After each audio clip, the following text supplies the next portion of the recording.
Oh, where's my intro? Okay, they playing with me. We're gonna do it again because this what it's supposed to do, y'all. Hey booze, hey. Do your blankets feel like super glue in the morning? Well, sis, it's time to shake them off. Welcome to Wake Up Happy Sis, the show that jumpstarts your day with a bang. We're strolling down these self-care streets as we navigate the maze of wellness and healing. We're helping you live happy, healed, and whole. And we do it all with a hearty dose of belly laughs for good measure. Stay tuned and get ready to wake up happy, sis. Ah, hey, booze. Hey, it's your girl, Leanne Dose, your Chief Self-Love Officer over here at the Wake Up Happy Sis Show. And welcome to another powerful episode. Look, y'all already know we are changing the narrative for our people because we're always telling our story our way. And we are always unapologetic about it. Y'all already know how we do.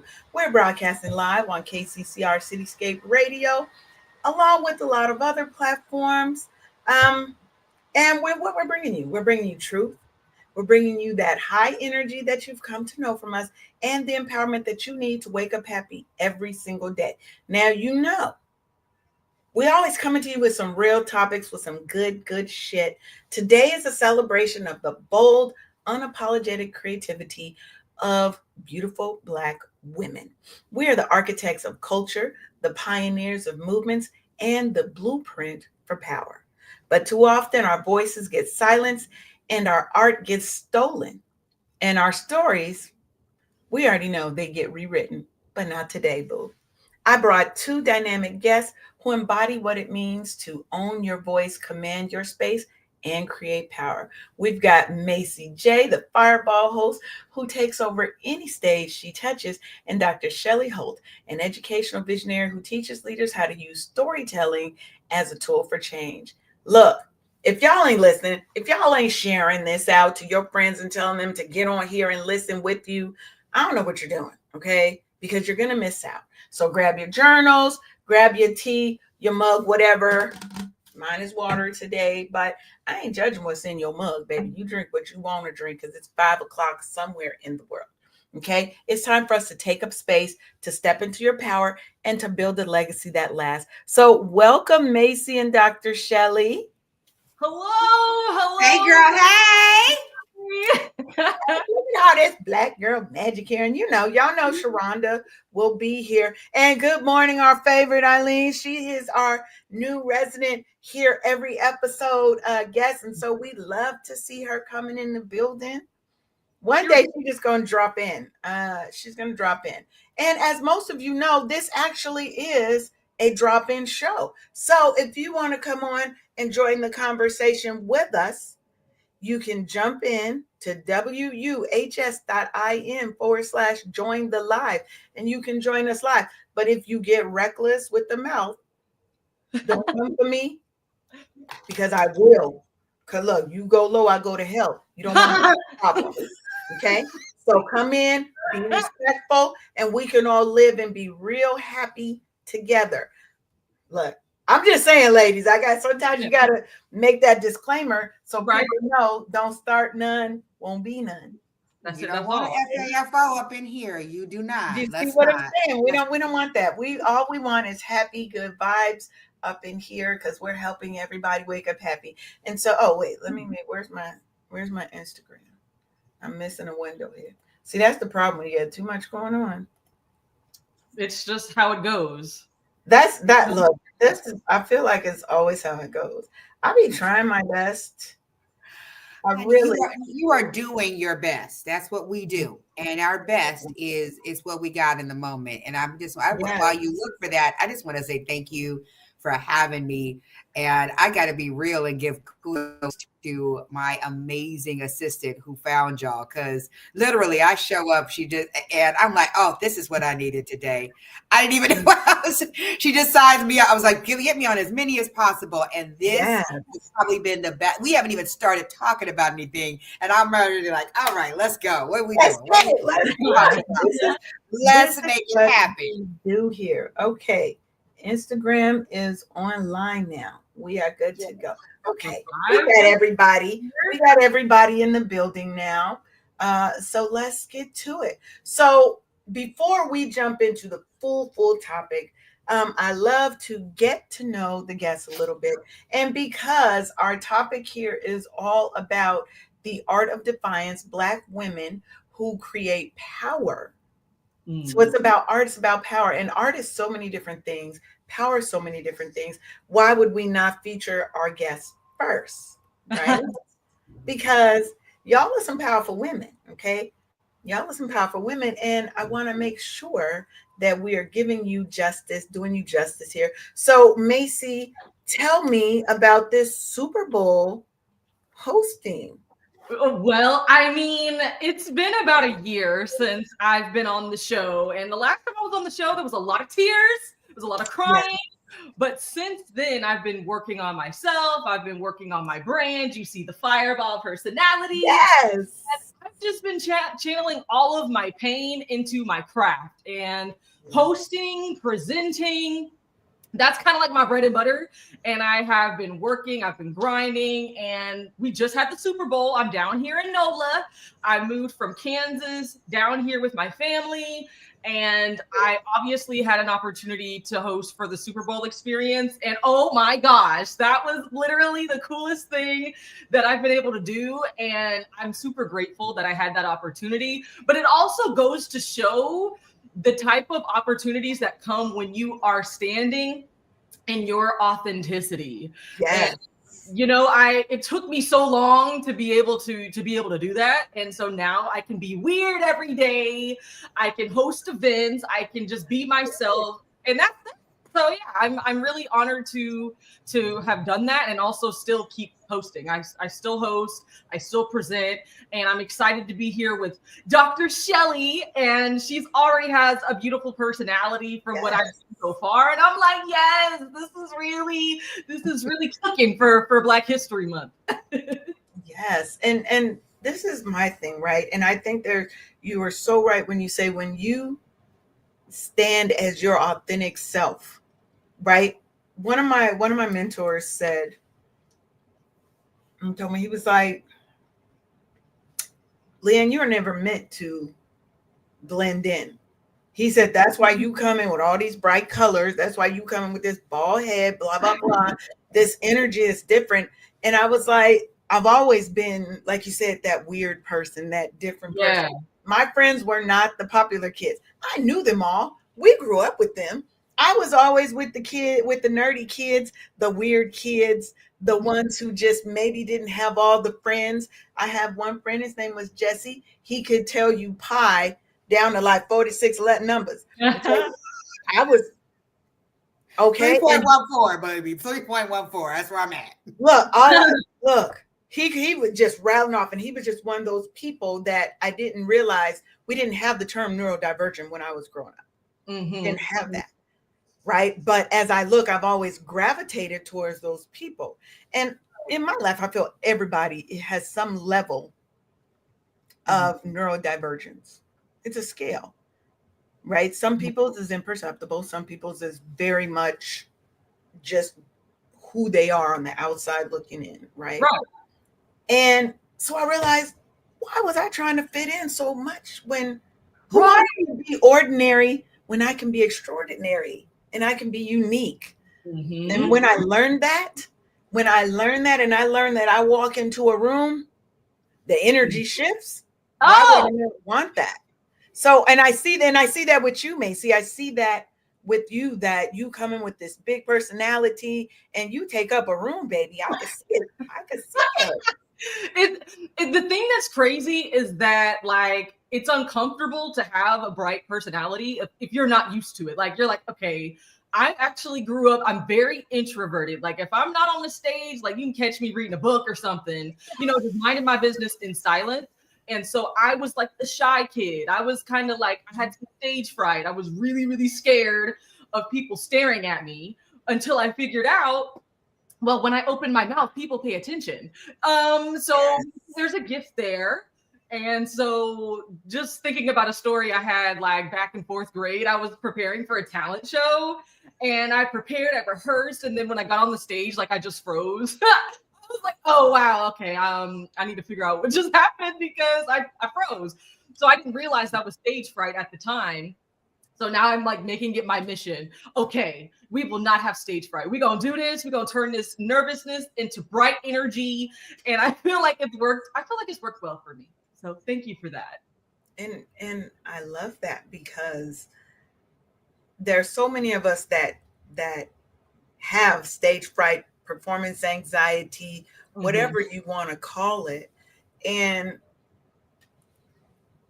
I think that sometimes that inability for people to be afraid and still do it. Right. To me, that's what separates somebody from a true powerhouse, because that true powerhouse person is going to be like, look, I'm scared shitless right now, but I'm going to still get up on that stage and I'm going to still do it. My voice might shake a little bit, but I'm here to show up and show out. That part. What helped you make that jump from that stage fright to being able to own that? Well, I love performing. That was like the first thing. So I used to study like Sierra. She was kind of like the inspo for me growing up. And I got into performing arts. I started doing pageants, and I really had to get used to like getting on the stage and being on the stage as much as possible, because that's the only way to really overcome your fears, is to keep doing it. Just keep facing it until you get comfortable. And then when I started getting comfortable on the stage, I'm like, oh, okay. So I just changed my nervousness into fireball energy. And I'm like, where did this come from? It just came from me getting comfortable with speaking every single day. I'm hosting every single day. And so through time, it's just getting on stage, getting used to it. And then after you get comfortable, now you can let your personality come through. I don't have to sound robotic. I can relax.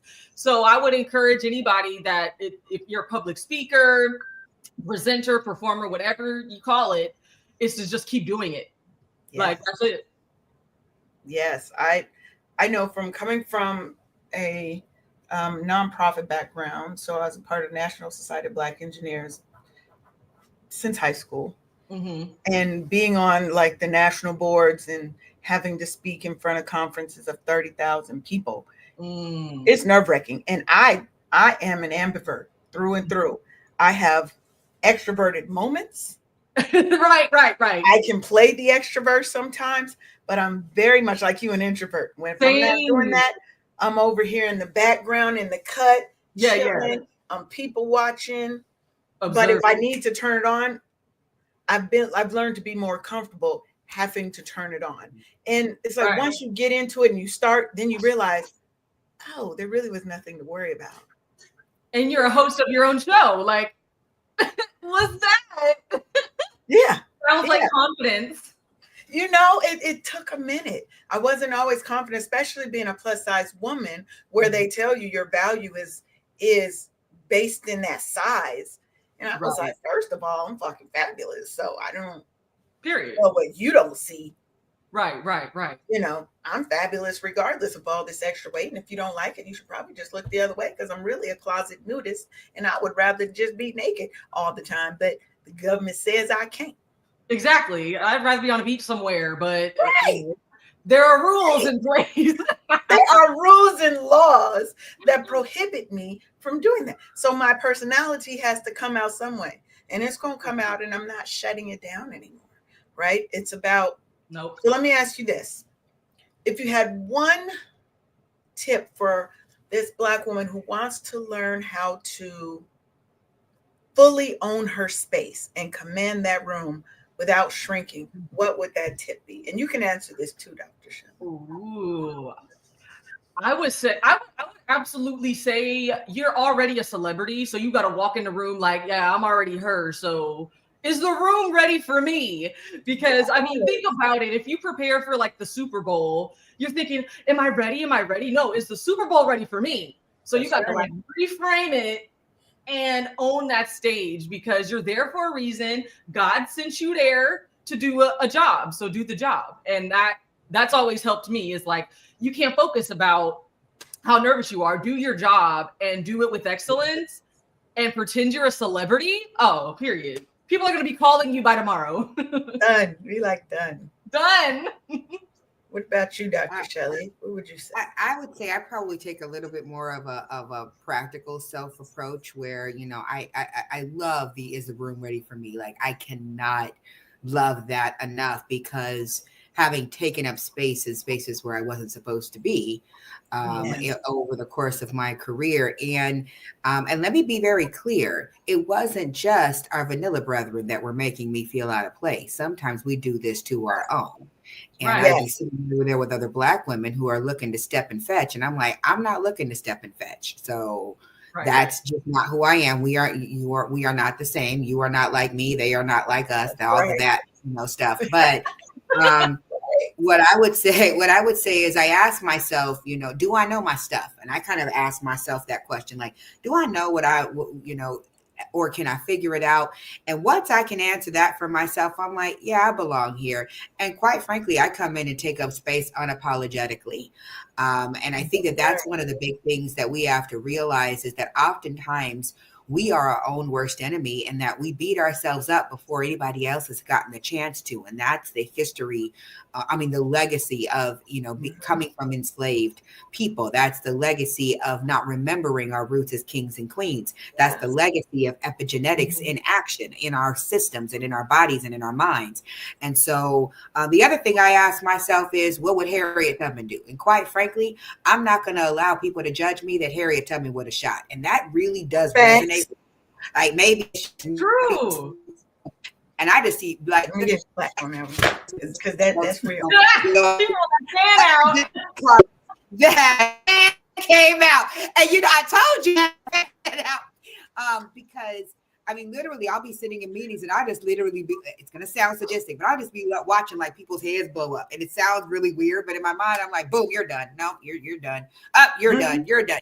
Because at a certain point, we've allowed people and the judgments that other people have of us to navigate and become so embedded in our brains and in our souls that we believe that's who we are. And let me be very clear. I stopped that a long time ago. I had to stop succumbing to other people's view of what they thought I should or could be. And I love it because many people don't believe it when I say, I'm actually an ambivert or, I'm what some would call an introverted extrovert or an extroverted introvert, whatever you want to call it. But I'm very similar in that, this room was completely dark before I had to get on my Zoom. Literally in between Zooms, I turn off all the lights. I just feel like I'm in a little hole and I'm just working, and doing my thing. But many people don't understand that about many Black women is who you see out in front is who we've been trained and allowed ourselves to be. I am not a monolith. And I say that because we're all not monoliths. We're all not alike, but I might be different moment to moment. You might get introverted Shelley. You might get, Dr. Shelley. You might get Suge, who's the motorcycle riding, chick that folks are like, who the hell is it? Right. You might get the mama who's going to be like, put on these glasses and be like, look here. Right? Or the professor or whatever else. And I have so many different facets to my personality. And I have to remember when I walk into a room, all of them are coming in. And just know that we had a committee meeting amongst all the me's before I opened my mouth. So trust and believe. All the when I said what I said, I meant what I said. And I checked with the committee of people inside my head before I talked to you. And they said it was okay too. So as far as I'm concerned, I'm good with me. And I think the more that women can, especially Black women, can be comfortable and okay with themselves in that space, allow everybody else to figure out, you do what you do, because that's a you issue, not a me issue.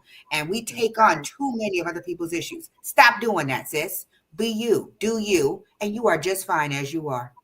That's and maybe it's because I'm close to 50 now, and I guess you get to a certain age and you're like, I don't care, but I truly do not care. No, once you get look, there goes Sharonda. Look, Sharonda always come in. Oh, she'll be right back. She popped out, but yes, once you hit 50, because I am over 50, Sharonda's over 50.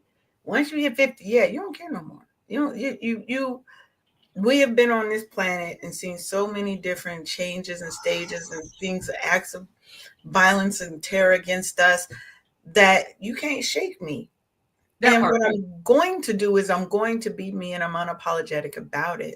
Right. And yes, I do have very many facets to mine too, because as Sharonda will back up, I am very petty. I am very, very petty. I Right. I am like doctoral level petty. Okay. I, I A degree in petty. most of I the got a things- degree in pettiness. Don't play with me. yes, yes, Ideology. yes. I I just don't pop it out on everybody, right? Mhm. And sometimes I'll do it before I have a chance because she sometimes get real mad about other stuff that's going on, and she kind of be like, hold up, what you ain't gonna do. Right, And then right. she pop out before I could grab her back in. And sometimes I don't want to grab her in, but there's also the loving me. There's also, I'm a Cancer, so there's the half emotional, half Yeah. I really don't give a fuck side. Right. You know, there's also, like you said, the scholar, the lady. I have Mhm. I have so many different sides. I also have my inner hater, Ricky Bobby, who always tries to tell me that I ain't shit. And sometimes I have to agree with him. You know what? I No, might not be in this Where's my instance, fan? I need a fan moment. no, for real. you know. Look, one time I was like, God, that's why I'm single. Have you ever had that moment where you were like, That's the reason. Oh. Like that's it right there. Uh-huh. Or I you am ask the yourself, like, oh my gosh, I can't yes, believe I'm married. Like I look at my husband sometimes like, are you sure? Like I know we're 15 years in, but I'll be willing to give you like because I'm a mess. I'm a mess and a half. You just don't understand. I look, wake up like this. No, every you really go. every time. And that's the thing. But that's what I love about being a black woman. If you look at other black women who come in and command a room, who honestly in their personal life and in their public life look a little different. Maya Mhm. Angelou, Mhm. right? Singer, actress, fabulous poetry, commanding presence. The room shifts when she walks in it. Mhm. And if you listen to her, she was also an activist, a mother. She had all these different facets to her. Michelle Obama. Right. When she first came in, she was very different.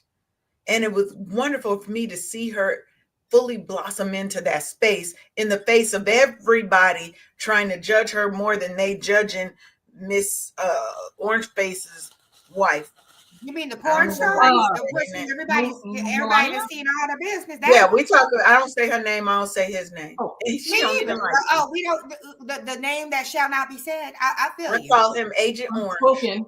Yeah, I call him Agent Orange. That's his Oh. name. But And that's And he went on true. the host stroll and found somebody from another country and went ahead and did whatever. Honey, right. this is a And mess. my thing is, Michelle Obama has always had grace and class. She was the one that said, Leanne, she didn't say it to me, but I felt like she was talking to me when she was like, when they go low, we go high. I told you my version of that. Right. You have to though.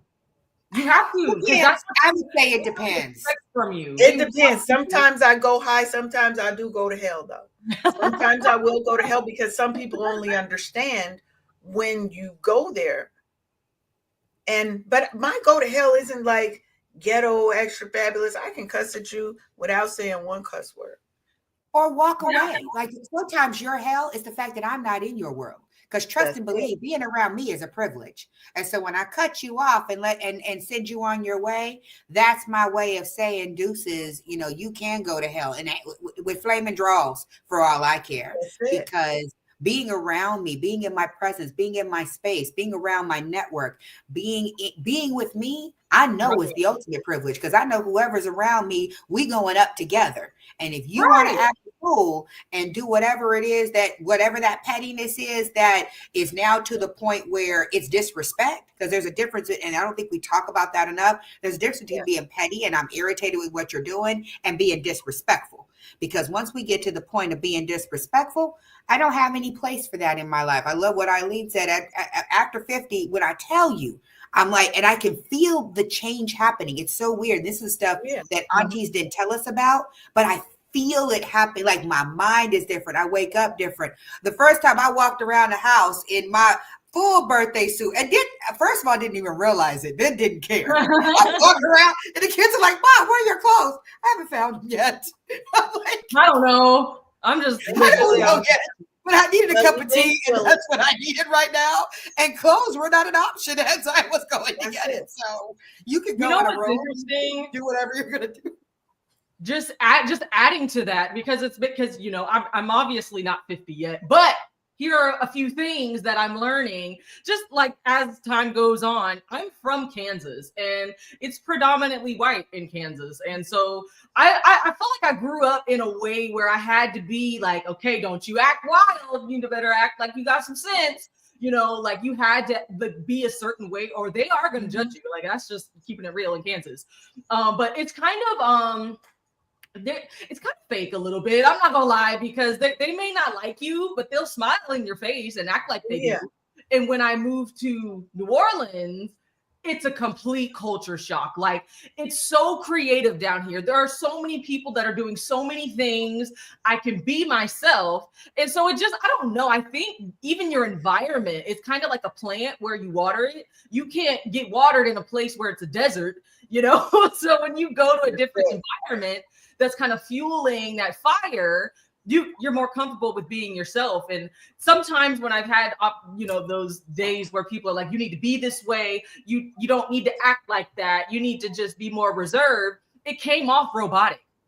And I thought about every time I felt disrespected because people didn't want me to be me and I could tell they were uncomfortable, it made me realize, okay, am I doing something wrong? Like I felt like I was doing something wrong.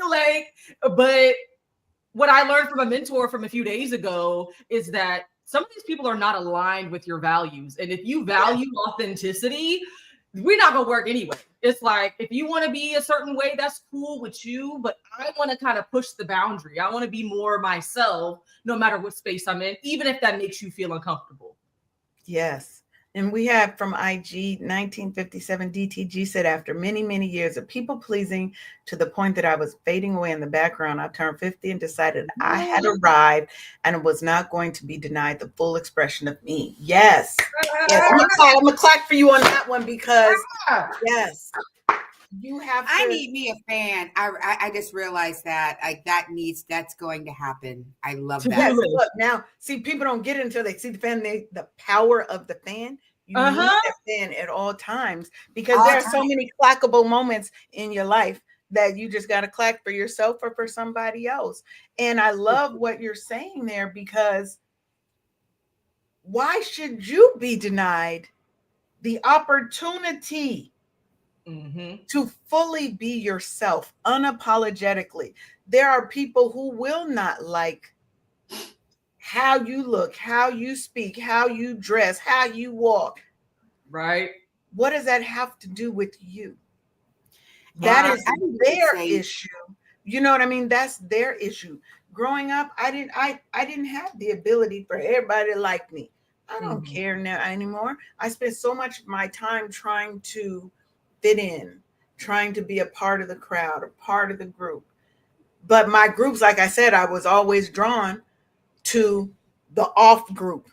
Yes. Definitely off center group. And that's when I realized, when I was probably not even until my 30s, late 30s, is when I really realized, why do I keep trying to fit in when I was born to stand out? It was never going to work. It was never going to work. And that's the question I have, because right now, my 15-year-old daughter, and I love her and I admire her in so many ways, because she's one of those like quirky dresses, totally different. She told me her style is pastel goth. I had to go look that up and figure out what it meant.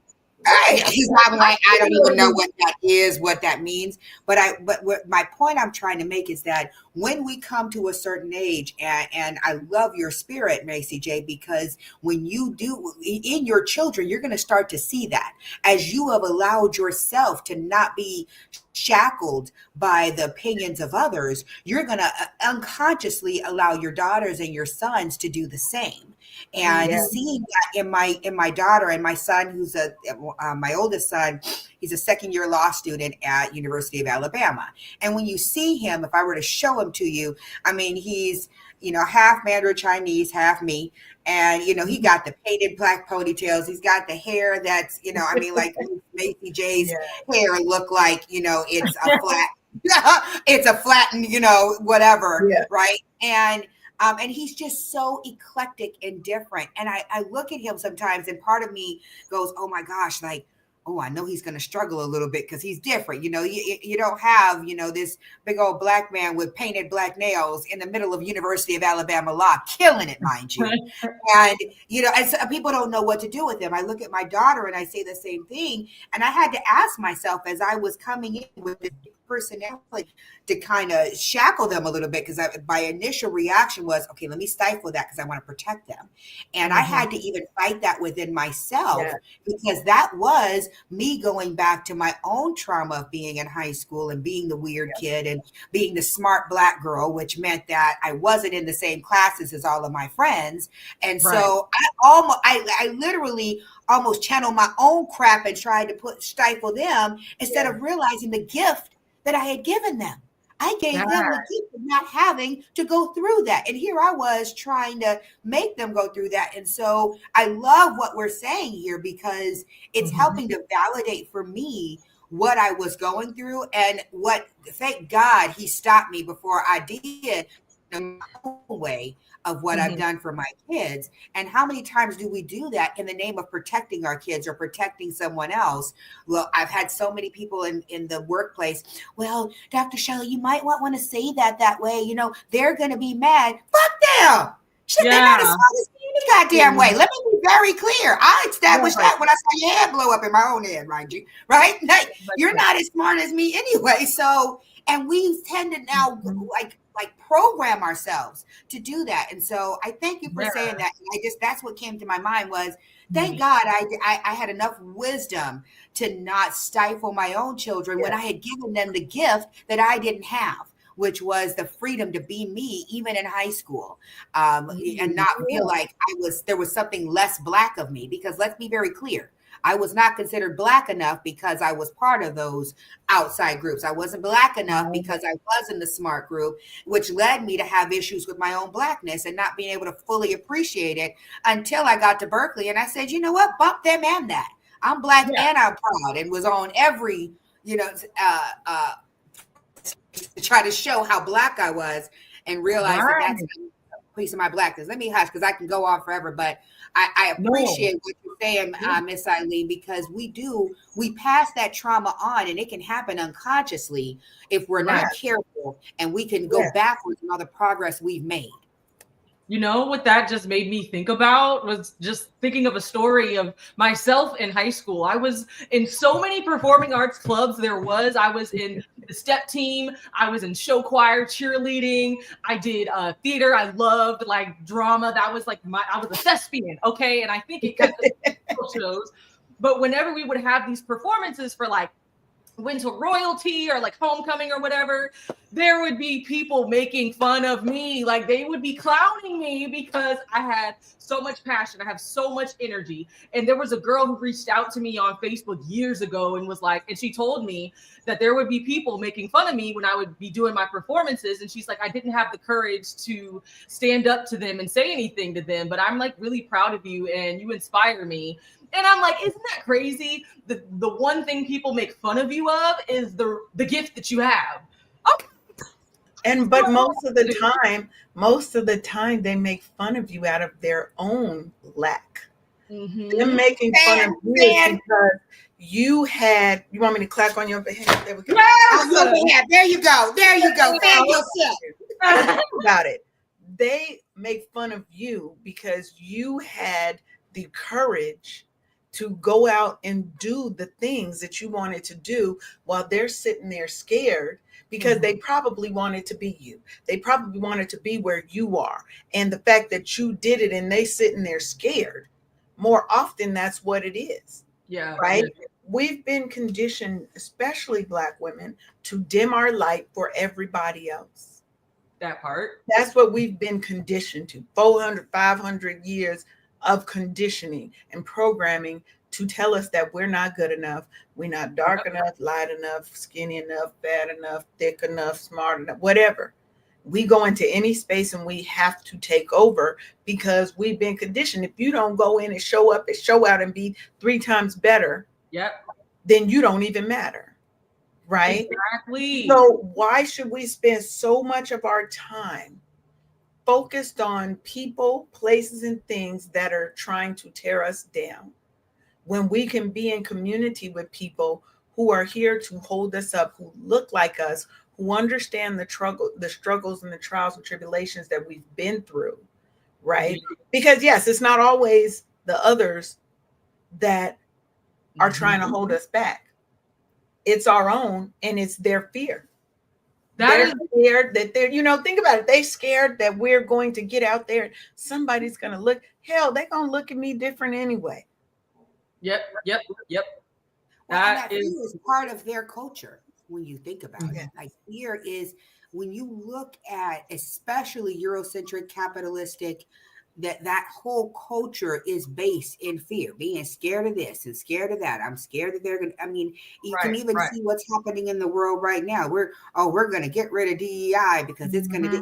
Well, first of all, let me be very clear. I didn't need your DEI anyway.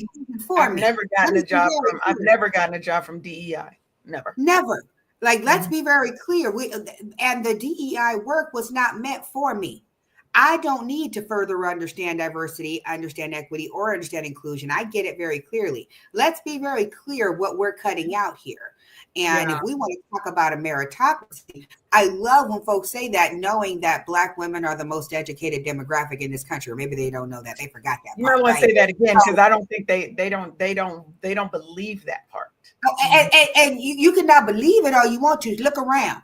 And I love the way Congress started out saying, put our resumes together. When I, beat out, this pathetic white man for the superintendency, and I don't use that word lightly. It's on YouTube. You can see our interviews on YouTube together, and you compare his resume to my resume. There was no comparison.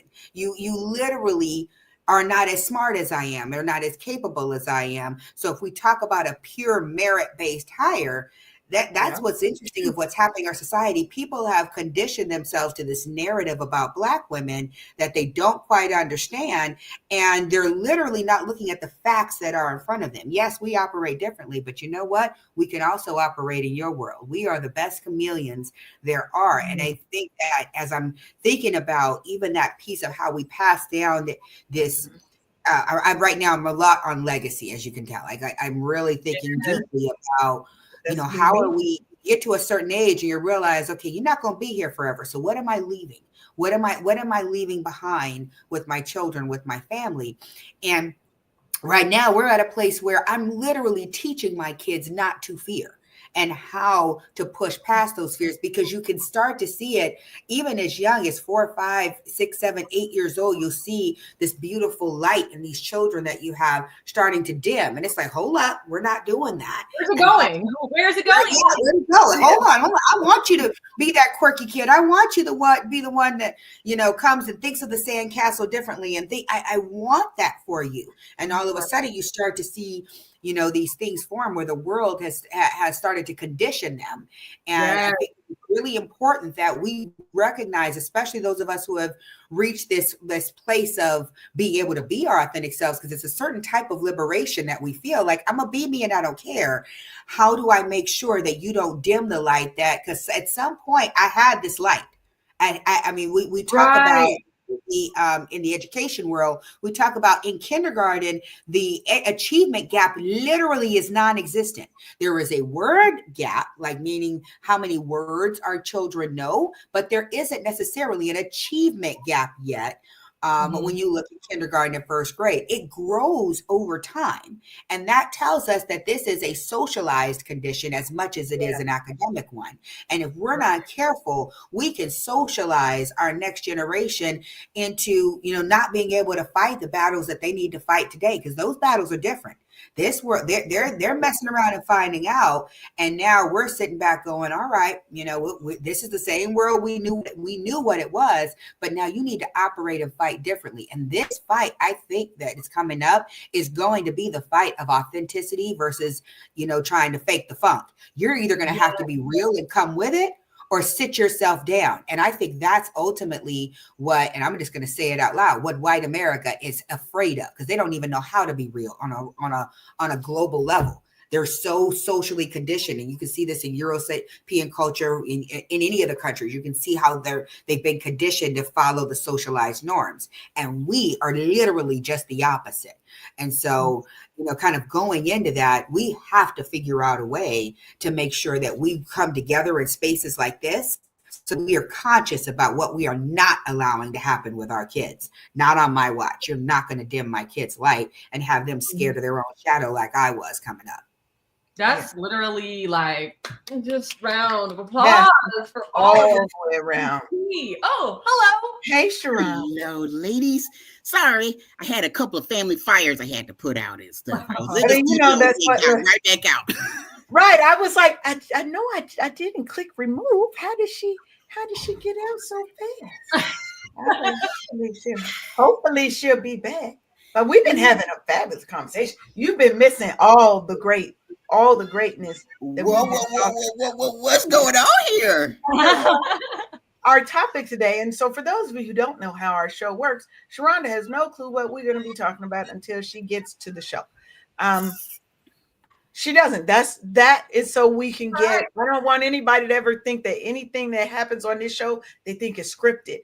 Everything that happens here is fully live, not Memorex, unscripted. Sharonda does not know the topics till she gets here, and because I want her to be able to be fully transparent, fully authentic, fully her. Right. I don't want her to feel like she's got to go by a script. No. I want her to just come and do the thing. And she like to kick around in my brain. She like take I'd be all up in her brain. I'd be all like this, and then be kicking shit around, and that's how we do our show and stuff, because she be pulling memories and shit out of there and stuff.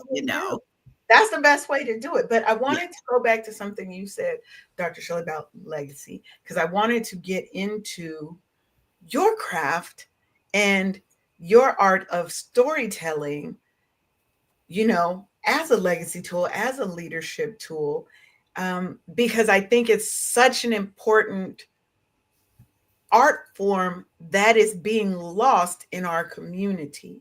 So if you think back on the Black experience, you would have the kids sitting around with either call her grandma, granny, mama, Medea, whatever you had a name for her, the elders, and they're telling us stories. I remember, like, I've had the luxury of having my grandmother, my great-grandmother, my great-great-grandmother all alive at the same time, up until my teens. Okay, up through my teens. And my great-great-grandmother would talk about how she was feeding her son table food at 8 days old. I was like, you was trying to kill that boy. What? 8 days old. She was didn't hurt him. So her didn't hurt him. It didn't hurt him. She said, I would just mush it. Why? He's 8 days old. That's crazy. He ain't died. I'm here. He ain't died. He ain't died. Right? Because she'd be like, that baby's hungry, and she would tell us stories about when she was growing up. My great-grandmother, who was who owned her own taxi. So she would take us, and she would just go on driving trips so she could learn new places, and she would tell us stories about when she was growing up. My grandmother told us about how she was riding a hog and got slammed into a house one time because the hog went under the house. In the South, their houses were raised. And she was trying to ride this hog. Don't ask me why. I don't know. But that's what she was doing. It sounded like fun, right? But somewhere along the line, we stopped passing down the stories. We stopped passing legacy on. And like our kids don't know some of these kids don't know who Michael Jackson is. You don't know who Prince is. You don't know the OJs. You don't know, like, You've been abused if you don't know what those two artists are. Huh? Yeah, what kind of right.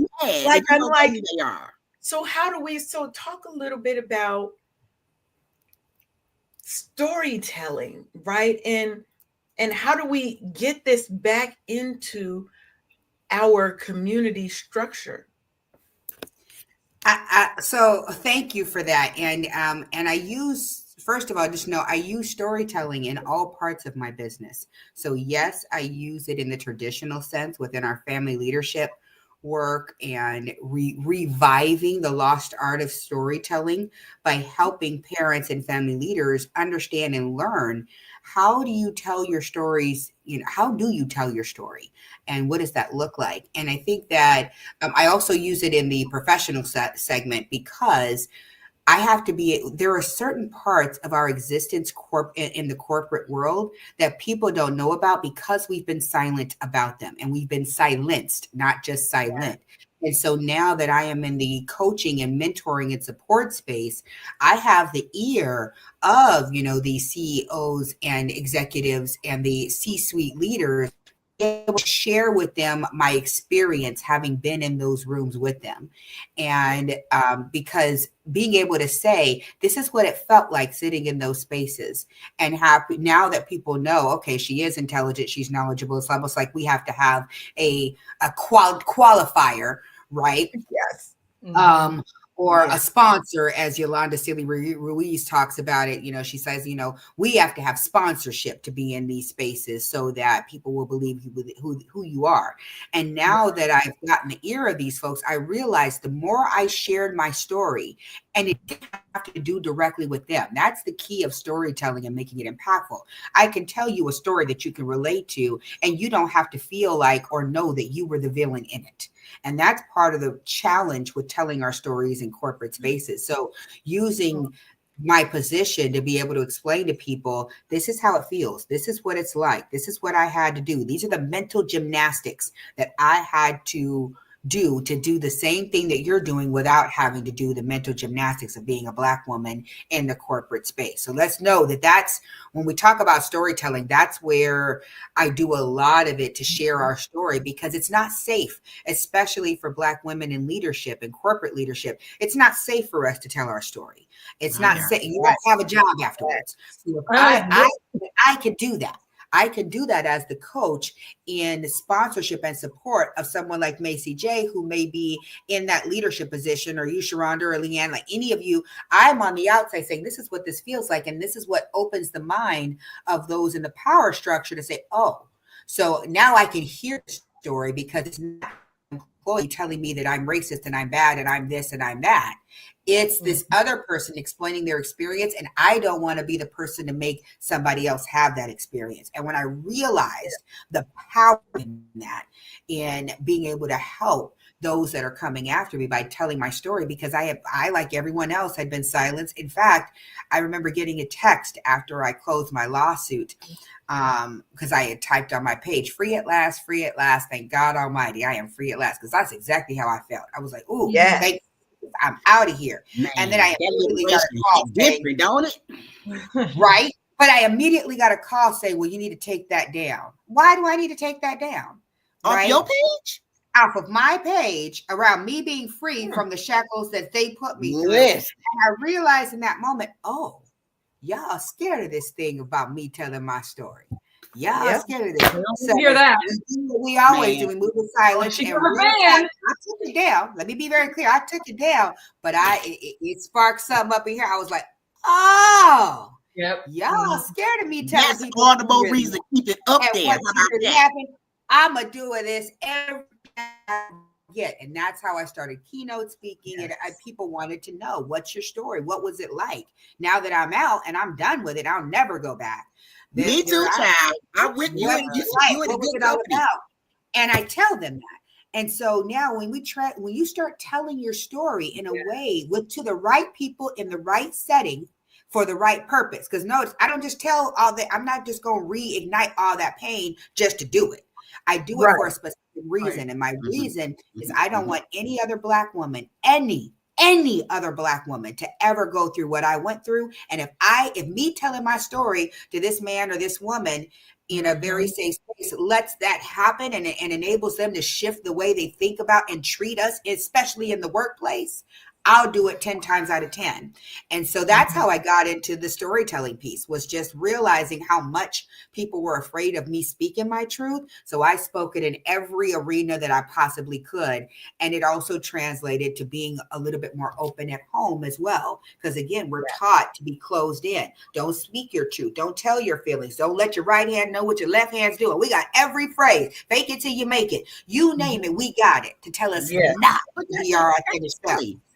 Yes. Why were Yeah. they so vexed by what you put on your page? Do tell. Well, basically because they knew what I put on my page was a reflection of them and who they really are. And many people do not want to face the reality of the pain and harm that they cause to others. They'd rather you be silent about it and let people wonder, but I wasn't. You know, and it was the first time that people because people thought, oh, she really wants this job back.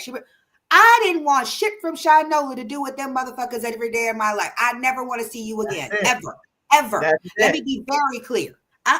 You go ahead and figure out how you're going to educate them kids. You go on and figure out what you're going to do with them people over there. I saw very clearly what was happening, and I did on purpose, and I do the same exact thing again. I wouldn't change anything about the way I approached it, but they didn't want me telling that story from my perspective.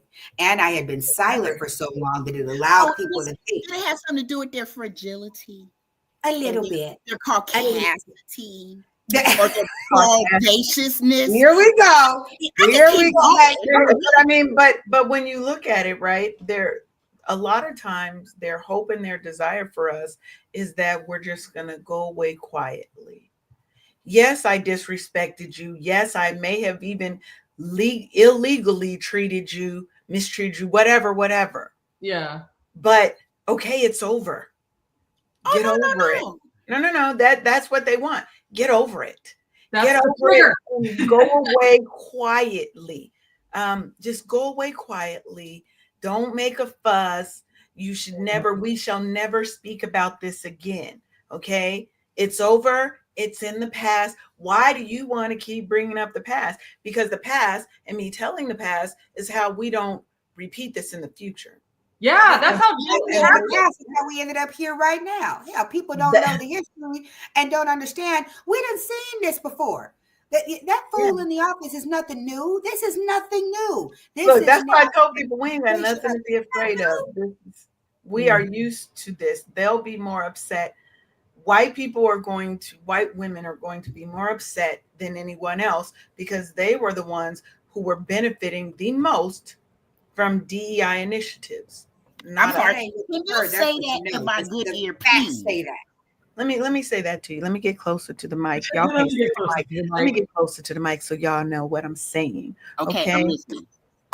White women benefited more from DEI initiatives than anyone else. That's what I thought you said. Yeah. Anyone else. Yeah. So we can't go about that. So when you went in, this is not your opinion. We are when you look on the U.S. Department, the governmental list, we are 7th. White women are first, followed by the LGBTQ population, and then I get confused about 3 through 6. But I can tell you that it involves Latino people, it involves Asian people, and then we don't come in, and that's Black people. Period. Until number 7. Of who was beneficiaries of this. Yeah. You know who number 1 recipients of DEI support were? White men. So you want to talk about this and we want to talk about what's happening. And I just want to echo and put a real factual, sustainable a seal of approval on what Leanne just said. This isn't what we heard. This isn't us being fragile and beating our feelings. That's the numbers, folks. Men lie, women lie, numbers don't. It's mapping. It's real. That's what's reality. And what we have to learn from this is that we have to come and we have to unapologetically take up space. And we have to be confident in who we are and what we know. Tell your inner hater, Ricky Bobby, to shut the fuck up because you about to go in this space and you about to shut it down. Okay. That's what we have to do. Right? We have to stop seeking approval and permission for us to come in and take up space, But you have for that us to already own a within you, room. though. But most people don't walk in that light, Sharonda. They may have it, but if you don't know you have it, it's the same as not having it. If you've been told all your life that you need to shut up, sit down, and pay attention and only speak when being told, and you are not as good as the white man whose resume, or the white woman, or the Latino, or the Asian, or whoever's resume that you outshine, period, they don't know how to walk in that. Yep. Okay, so Yep. with Black women being the most educated, We talked about that part too. We're over qualified. DI, what bitch? Yep. What? All the time. All the time. Literally all the time. Every job I've gone to, Yes. every job, Yes. overqualified. Winning when I step in the room. I don't need your approval. I came here with approval. What? Yeah. I came here to do something. I got a family that's dependent on me. But Right. then you go and show up as your big self. But look, Mhm. you go and show as your big self. And I'm sure, Maci, you've heard this. You've had a big personality. You're doing too much. Yeah, and I love it. You're doing too much. You ever been told that? You're doing too much. Can we just water it down? Can we just like take it easy a bit? You know, what if we don't really want the fireball? And then I'm like, okay, well, you just won't get the fireball. You won't have me then. But it's crazy because a lot of times in my past, because I didn't go the college direction. So people did not think that I would be educated or smart. Yes. Or when I internalized that, I was like, I'm not smart. I don't have a degree. What you mean? But I have a lot of street smart. Like I speak very well, you know, and I feel like that there's leverage there. I think that there's also leverage if you do go to college and you get your education, that's a beautiful thing. But then there's the other side. Some people don't go to college. Are they not smart too? So it's like you're taking up space, but I'm also smart too. Let me show you this excellence. Let me show you better than I can tell you. Exactly. Don't take my word for it. Let me just show you. Challenge that a little bit, Maci, is that I don't know that it's are you smart too? It's about how we measure intelligence. Because I may be sitting here and have more degrees than a thermometer, but let's be very clear. If I believe and I have a degree in certain things, I have a degree in educational leadership. Now, if we want to go toe to toe on leadership, I dare anybody, please, by all means. But I want to be very clear. When we talk about education, there are some things that we know and there are some things that we don't. And we cannot get into this fallacy of understanding education as being the same thing as intelligence. I am educated and I am intelligent, but those two things are not the same. There are people that are educated fools, and there are people that are intelligent and do not have the white man's letters before or after their name to justify that. But these two things, being educated and being intelligent, are mutually exclusive. And so you can have and be and walk in that intelligence, and damn it to hell about these degrees if you don't need them. And that is what I tell my own kids. When the person with the degree says, you need to look at what you're trying to do. And if what you're trying to do requires a degree and you believe you need the degree to get those skills, by all means, go ahead and do that. But if what I wanted to do required that I had DR in front of my name because of the spaces and places that I wanted to be in and what was required in white America to do that. They wouldn't that take is you not seriously. the requirement. And how dare people get these little degrees from these institutions, and I gives a damn where they come from, and you try to walk into a room and pretend, because that's what you're doing, like you are the smartest person in there and nobody else is intelligent. And recognize, I know that I've said that, and because I have education and intelligence, I'm very clear on where I sit. I also know I've studied plenty of rooms with people with all the education in the world and couldn't put two nickels together to figure out how to do things. And I've also sat in rooms with and community rooms with people that, been in and out of prison, most brilliant minds you've ever seen in your life. And can solve all kinds of problems. But we have internalized this notion that, because this person has DR in front of their name and this one doesn't, that means something. Don't you dare own that. I wish you would. Don't you dare.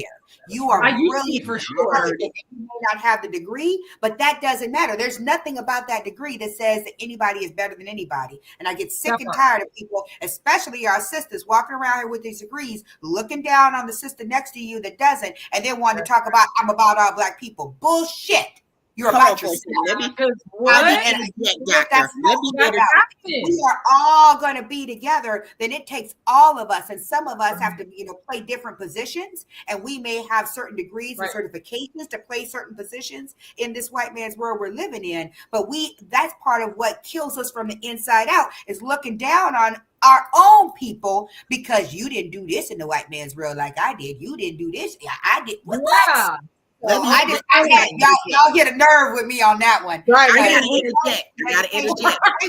So you're not gonna walk around with that, Maci. You're gonna walk in this. You are brilliant and intelligent, and that's period. That's the end of that sentence. No more quantifying with the degree. You are brilliant and intelligent, period. That's the end of that sentence right there. Wait, doctor. I gotta interject. We had a panel, not a panel, but we had 2 guests in January. We remember, Leanne, we had the goddess Black Butterfly, and then we had the doctor, right? So how about we had our own after party after the podcast. We stayed on a whole hour and a half. They didn't invite me to the after party. He had to run to a meeting. I wasn't heard nothing. Let me tell you. So the Black Butterfly was very self-conscious because she didn't think she was going to get any attention from us because she didn't have a degree. I zeroed in on her. I said, let me tell you something about yourself. You don't have to have a doggone degree for us to love up on you. Let me spend some time with you, helping you get your self-esteem up. Let me tell you, you are different from the good doctor because you have experience that she doesn't have. That part. You have things that she can't do, and she has things that you can't do.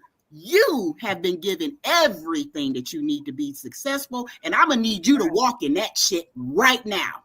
She's like, nobody talk to me like that. Pisses Sharonda off when you be down on yourself. Sharonda like that shit. I'm right there with you, Miss Sharonda. Like that. But I think a lot of times people and I got her all the way together in that hour and a half, ma'am. But I think people do come on here and they think that I'm probably going to go a different way because I just mix the guests on here based off of personality, the topics you guys, kind of are interested in. But I don't care who got degrees and who don't. I got degrees. It doesn't matter. I feel every guest brings something unique and valuable. And if I notice that one person is talking too much, then I'll just direct questions because I want both people to feel empowered to have a voice in the conversation. And that's just all it is. We all gonna get a turn. We're all gonna talk and share. I got degrees, but people would tell you I never considered myself particularly smart. I know book shit. Right. I know street shit. I've learned how to learn. But anybody would tell you, I don't see myself as any smarter than anybody else in the world. Now, that may or may not be true.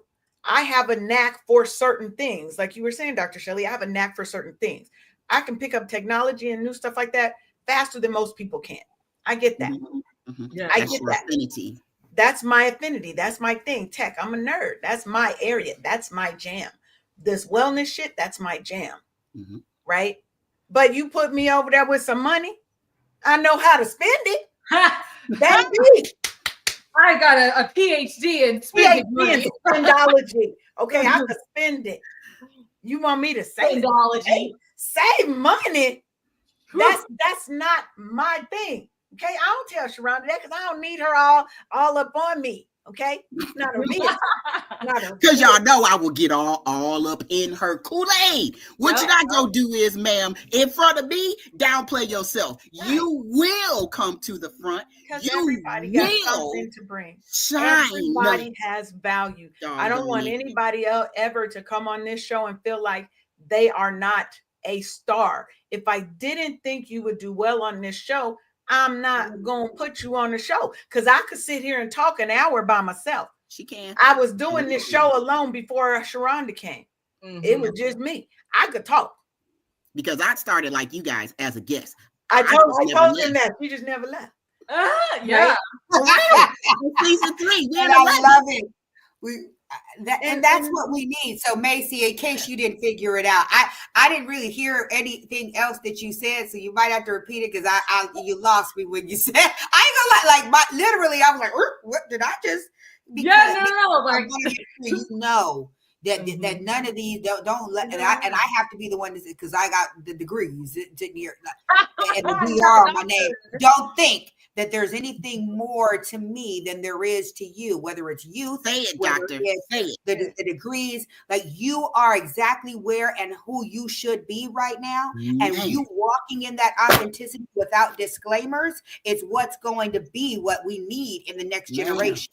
You have to be able to walk in that. And I'm not saying that you were at all, but I heard it. And even in our words, if I hear it, we're gonna be not today. Not today. Yeah, I mean, some of the most intelligent people I've met have never had a degree. Have never. Some of them, a couple of them hadn't even finished high school. Okay, hadn't even finished high school. One means nothing. Yeah, and it's true though, because like I mean, just growing up, if you have like a pretty face, that's all they see. They don't think you smart. They don't think like none of that. So I definitely, growing up, getting into the 20s, was like, I don't really know, like, you know, where I stand. I just didn't feel that way because my brother went to school to be a doctor. Like, he's an OBGYN. So I always compared myself to my brother. And I love my brother. He's so fantastic. But of course, if you're the younger one, you're going to, you realize. True, Maci. But at the time, I was like, no, I just don't understand. But I had to create my own lane of success. There you go. For me. Yes. And I feel like now I can stand in it. Like I'm fine now. I feel like I feel right.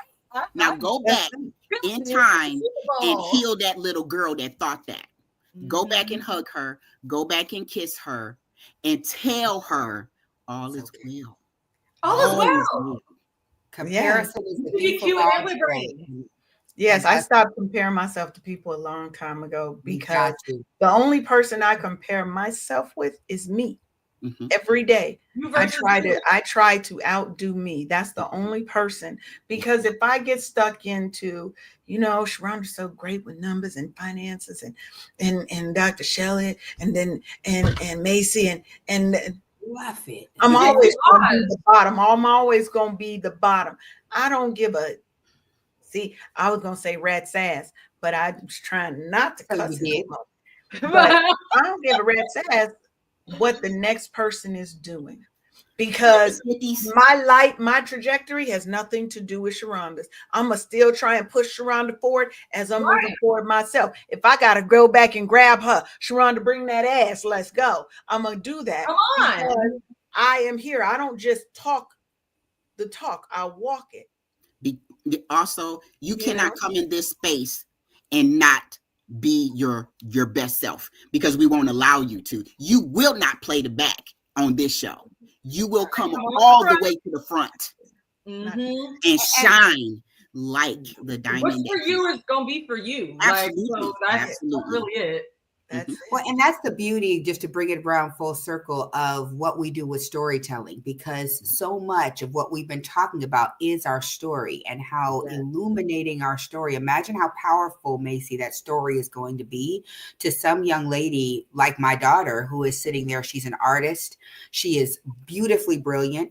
I don't know if college is something that she's going to do or not, because when I tell you, the girl is so talented and so different from me in so many different ways.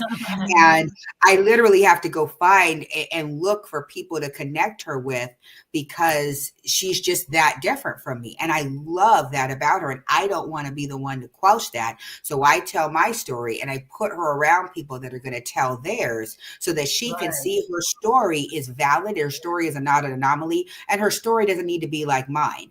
And so doing things intentionally in our community to avoid that comparison, that kind of comparison paralysis that we get into and we have learned to do ever since we in kindergarten, and we sit there looking at who's done first, and if I'm not, it starts all the way back in. that's what we don't realize. It's ingrained in us. Yeah. And instead of saying, well, you might have finished first, but this is something I struggle with. But you give me a science test, you give me a math test, I promise you I'll finish that one first. And Right. being okay with someone saying it's okay that we are working at different pace. It's okay that we're doing things differently. And that's what storytelling does. It gives people permission to have a different story than the success stories or the hero stories, which tend to be glorified and glamorized. When I tell that, no, working in corporate America was an absolute nightmare. I learned a lot, but I hated every minute of it. When I talked about going to school, it was tough. And it didn't fit me. And now that being an entrepreneur and being on my own, I'm finally free and I'm making more money and I'm doing this. When I tell that story to folks, that liberation story, it gives them permission to liberate themselves. It gives them permission to write their own story in a different way. And so that's why I at the core of my business, I had to learn to be comfortable. Because remember, I'm an introvert. I keep my stuff to myself. I'm private, very private. There are clients that know more about me than my own family does, because I will tell them those stories for a purpose. And that's, I think, the difference in the storytelling. Like, I don't just tell stories just to tell all my business. I want you to learn from what I've been through, so you can go make different mistakes. I often say, don't make the same mistakes I did. I'm going to tell you about mine so you can make create some new shit that you can fuck up. Trust me, there's a lot to fuck up along the road of life. A lot. Right? There's a whole lot. There's a whole lot of detours you can take. I'm going to tell you about these few that I know. And you can go on down and mess around and find out if you want to. But I'm going to tell you this one, and I can see certain things because I have wisdom after a while. Like, I can see if you keep going down that road in that way, this is what's going to happen. And if you cool with that, great. And I think that's where the power of storytelling as a mentoring and coaching and uplifting tool. And that's what I do in my business. I know it does when I say I'm a leadership coach and I coach and create this leadership. Like, what does that mean? And really, it's guiding and supporting people through storytelling, through skill building, through knowledge building. And I help people be their best selves and live their best life. And I love doing it. I mean, as a teacher at heart, I taught school for years. I was a superintendent, did all that good stuff. And I realized that I actually like work. Unlike some people, I like working with adults. I love working with the older folks. Whereas the young people, I ain't gonna lie, they smell funny sometimes. So I was just, you got to deal with the parents. I'm done. But working with adults, as the older people are not window lickers, I can't do that. Well, some of them, they got their helmets on and they look in the window. You know what a window, right? Let's go. If I know you probably wonder what the hell is a window licker. Yes, do tell. I know what you're talking about. Exactly. I know Dr. Shelley knew what I was talking about. Maci J and I get in on this. Yeah, I'm like, even though it's not a culturally proficient term, we got to be kind to our neurodivergent, but we know what we're talking about. That would be me on my petty side, making that statement of somebody who is a window licker. A window licker to me is a person who I'm trying to find a nice way to say it. Okay. So I am somebody who is very patient when I'm trying to teach somebody something new. The window licker is a person that I'm not going to keep telling you 1, 2, 3, 4, 5, and after time 6, you still over here like. Okay. Do you get it? Do you get what I'm saying now? Right. They're just. That's why you got to tell them to take the tongue out and put your tongue in your mouth. Put it back in. Get off the window. Come on. Maybe this ain't for you. This might not be for you. Going back over that that would just mean bring a little light to everybody's day. I don't actually. I would never call. That's my new vocabulary word. Window licker. My kids say that to each other. I'm like, Taylor, stop looking at the windows. AJ, you being like that's literally their word. It's so funny to hear them all. That's hilarious. I got that from one of my friends, and when she said it, I was like, "Yeah, Donna over here on IG." She was like, "What is that?" She wanted to know too. Now y'all know. I got that from one of my friends, and I immediately had a vision of people in my head when she said it, and I got it immediately. they're the ones that hold everything back because either one, they ain't paying it. 9 times out of 10, they ain't really paying attention. There's nothing wrong with them. There's nothing wrong with their ability and capacity to learn. Let me start by saying that their slowness is chosen. It is implemented in themselves, and it might be implemented because that's what they've been told by others their whole life. You might actually have, and I'm not talking about somebody who actually has a learning disability. I am not her to talk about them. I'm talking about the people that are choosing to be a window licker. Oh, choosing it. Oh. They chose that life, and they not going to keep taking up my time. That word. Now, I will help you and spend extra time with you if I realize that you are somebody who needs a little help. That's not who I'm talking about. I need to make sure y'all don't think I'm talking about people who have actual learning disabilities and challenges. But sometimes even those with learning disabilities and challenges use that as a crutch, and they use it as a way for them not to succeed because you've been told all the time that you can't. Don't come here because we don't accept that here. Right. We don't accept that here. So if you come here, you will be the best version of yourself, whatever that is. Or else. Whatever that is. Don't try to be Maci J. Don't try to be Dr. Shelley, Sharonda, or Leanne. Be the best you that you can be, because we expect excellence, and I will not accept anything less from anybody that comes into my space. Say it. If you want to be a window licker, you shan't. Not here, you won't. I did say shan't. You shan't be in my space. Shan't not. And you will not get a fan. You will not get a fan. I appreciate that. All right, y'all. It is now 11:16. We gotta go. We are over time. Just goes too fast. This hour. Eventually, Paulette gonna be like, just make the show an hour and a half, Leanne. No. And then if you do that, then we won't ever make it beyond an hour. Yes, Eileen got it. Weaponized incompetence. Oh, Eileen. Eileen came with the fire. Okay. All right. Weaponized incompetence. I'm about to buy that URL in a minute. Weaponized incompetence. So I'm gonna go ahead and buy that in just a second. I'm telling you, because I see something with that. Let me take a screenshot of that because go ahead and make sure you make a note of that. Yes, yes. I'm gonna quote you on that one, Eileen, that's a good one. Because that's real. And Donna over there on IG, thank you for participating. She been, I've been posting her stuff over here so we can see it on this side too. But thank you. You've been here before. I've seen you before. You come on back. We're here every Monday, every Thursday, 10 a.m. Eastern. Supposed to be 10 to 11. But, we always endeavor to get it right. Look, this is what I want to leave y'all with. I want you to take up space. Walk in that room with all the confidence of the Black woman that you are. Black man, we just talking to the Black people today. I want you to walk in that space, sis. I want you to own it. I want the energy to shift when you walk in that room. Yes, you're holding your head high. You are that what, Maci J? Fireball. And we're unapologetic about it. Bring that big personality, because obviously that's what they needed in that space. Stop dimming your light. Today is your day. This is your month. This is your year to step out of your comfort zone, to stop being afraid, to stop letting Ricky Bobby tell you that you are less than, that you are not as good as you are.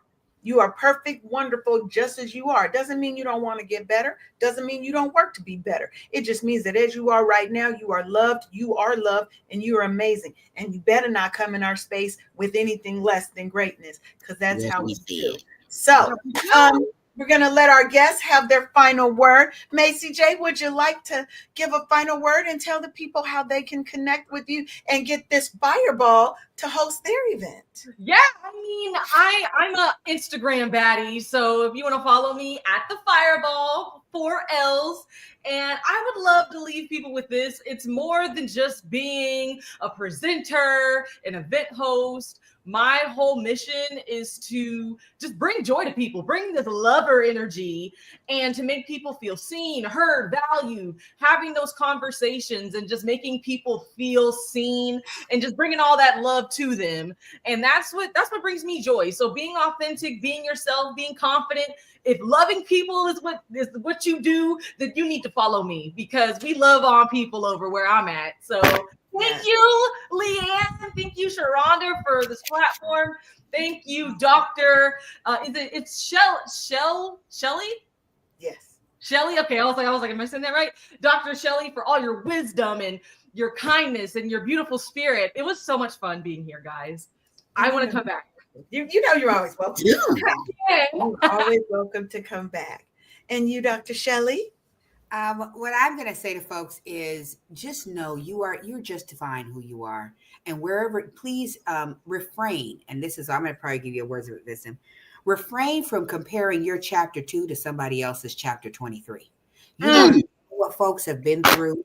You don't know how much work it has taken. And you also we tend to naturally downplay our own experiences, especially those we have survived, not realizing that you have a champion story in you. You have experiences that other people can grow on. And the minute you see value in them, other people will too. The minute you see value in you, other people will too. So I'm going to encourage you to accept and receive the love that people have for you. Accept and receive the love that we, the 4 of us, are here because we love you and we want to see you do well. We want to help all of us, because we only uplift when all of us uplift. So if you would like to reach me, I'm on LinkedIn. I am learning IG, so I am not the person. So I'm learning IG. I'm the LinkedIn, Facebook still. You know, I gotta own my generation and where I am. But what I will tell you is this: no matter where you find me, you will find love. So if you are interested in increasing your network, your net worth, and being more profitable and successful in what you're doing, give me a call there, or jump on one of our pages, because we are here to uplift and support, always in different ways. You got your finance person, you got your health person, you got the fireball, you got myself with leadership. Like, you've got all of these supports that are here for you. And we mean that. We're not just here. We're regular people. We mean we are here to help. So give us a call and just know you are loved. If nobody told you they love you today, we love you. We appreciate you. Make it an amazing rest of the day and week. But if you can't, don't you dare ruin anybody else's. One love. Yeah. Woo! Yes, Dr. Shelley. Sharonda, your final words? I was going into our messages, and Eileen has been lighting them up. Hey, she said something about a lot of people need that kind of in-your-face positivity to snap them out of that low vibrational conditioning. That's what she said. Absolutely. So, if you haven't figured out, when you come in this room, you will not be the same when you leave, because during this time, you will be pushed beyond your limits of how you see yourself, how you feel about yourself. And if it is low vibrating, like Eileen said, I promise it won't be by the time we get done with you with this first show. Promise you won't see. You can't be here and be the same after we get done with you. It's impossible. We will always pull and harvest your greatness and show it to you so you can show it to yourself when you see it in the mirror. It's there. I promise it's there. It's always been there. It's always been there. Absolutely. You came here prepared, fully prepared. God did not make any mistakes when he made each and every one of us. You are walking, talking blessings. You have 100% of getting through every single thing you've ever been through. And you're still here. You're 100%. Still here.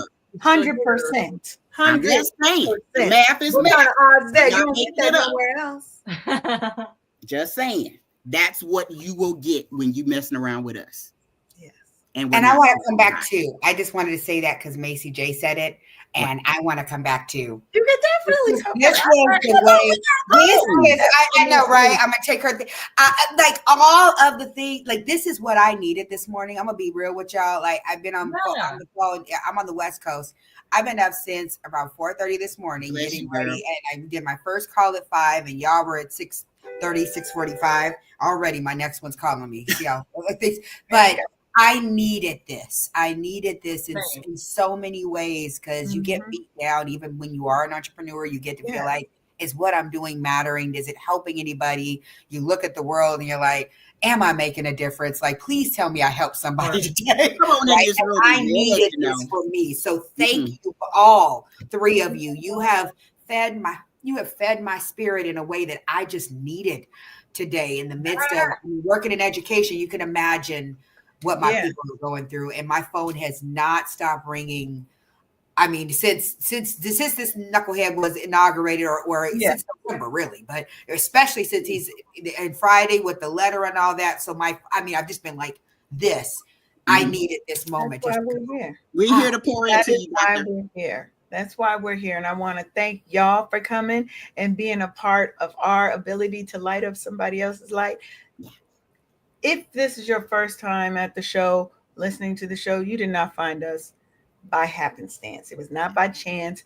It was God ordained for you to be here. And I'm not all that overly religious like that, but I want you to know the Most High put you here for a reason. Absolutely. We do this because we are led to do this. We are called to do this. And we are going to be here to make you be the best version of yourself. If we got it. Now, I ain't going to drag you kicking and screaming.